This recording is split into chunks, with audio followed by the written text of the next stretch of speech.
Thank you for seeing me, Dr. Reed. I've got some questions I need to investigate for my project on the effect of sleep on school students. Okay, well, perhaps we can start with your questions then. Well, the first thing I'm not sure about is whether people in general are sleeping less than in the past. I've read some reports on the internet which give conflicting information. It's good to see you're checking your facts. The internet can be unreliable, as you know. Today, the average person gets about 7.5 hours of sleep every night, which is a bit less than the recommended 8 hours. However, without the interference of electric light bulbs and alarm clocks, people usually slept for 9 hours, and this was the case up to the early part of the 20th century. I thought so. And is it natural for people to just sleep at night like most people do now?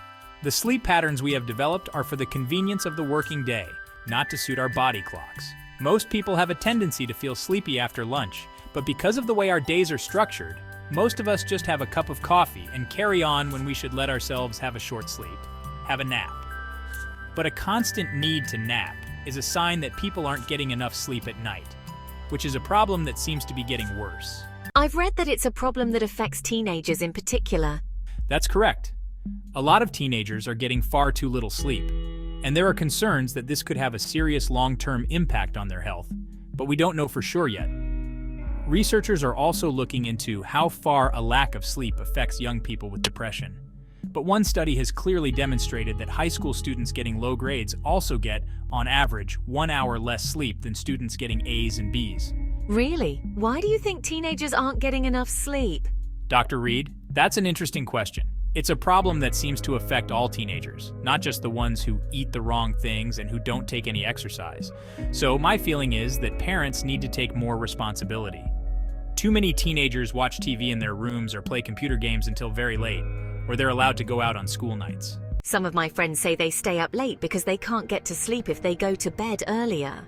Well, there are things you can do to make yourself feel sleepy. Your brain needs to switch off and relax.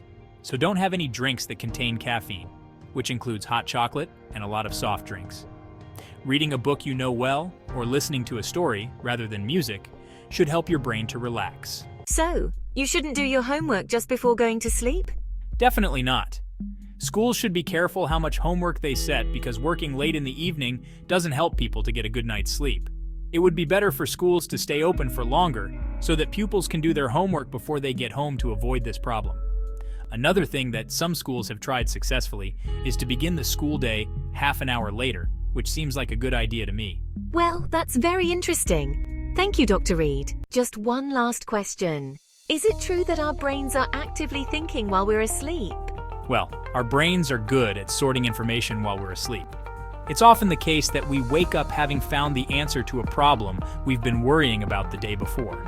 But it's important to write it down immediately, as we can forget it easily. Great! That's all the information I need. Thanks very much for your help.